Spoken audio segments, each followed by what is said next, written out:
There is a machine that can tell when you are lying. A stern scientist built it, so the story goes. Hard science, wired straight to the truth. Wrong. You've probably heard the fix for that one already. It wasn't a stern scientist. It was the man who invented Wonder Woman.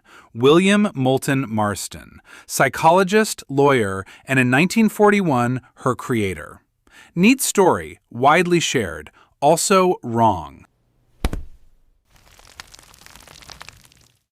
Here's what's actually wrong. Wrong in three separate ways: the man, the machine, the science. Start with the man. Between 1915 and 1917, as a student, Marston took a person's blood pressure with an ordinary cuff.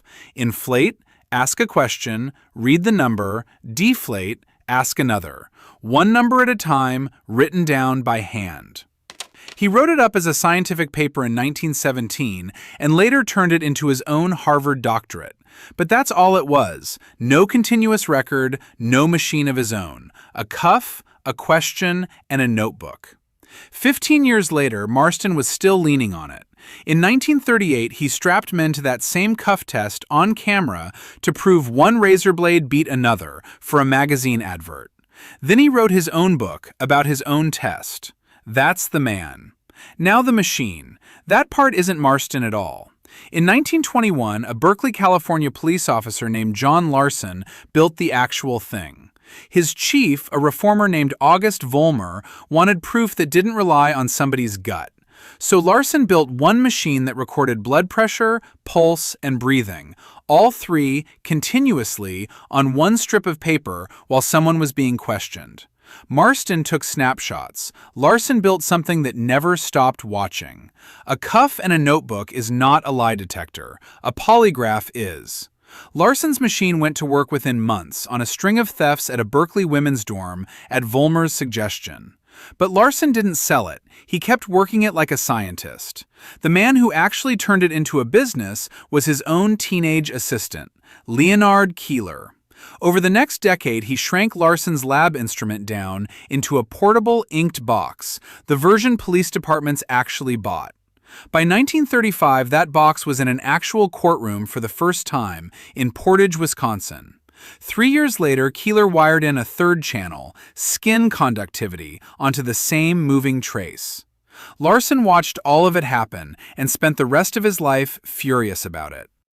In 1965, he wrote that his own invention had become, in his words, a Frankenstein's monster, which I have spent over 40 years in combating. The man who built it spent 40 years trying to take it back. That's the machine. Now the science.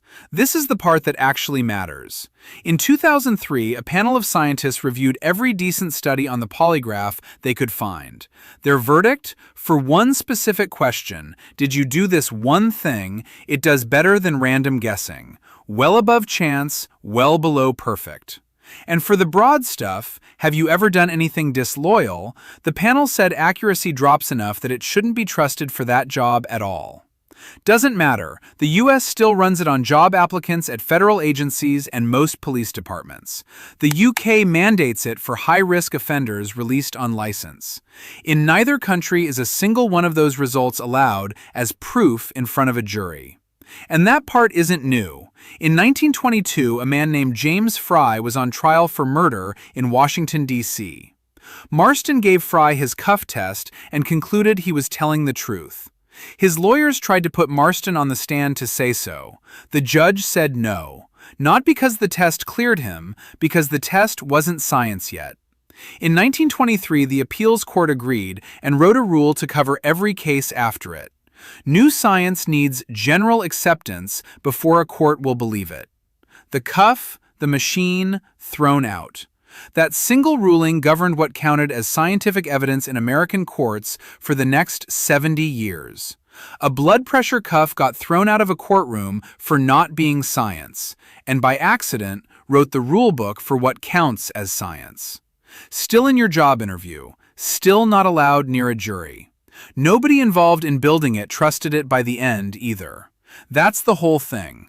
A man got half the credit for a machine he didn't build, and the part he did build got laughed out of court, and still somehow won. Next week, another object, wrong in ways you didn't ask about. Come back for that one.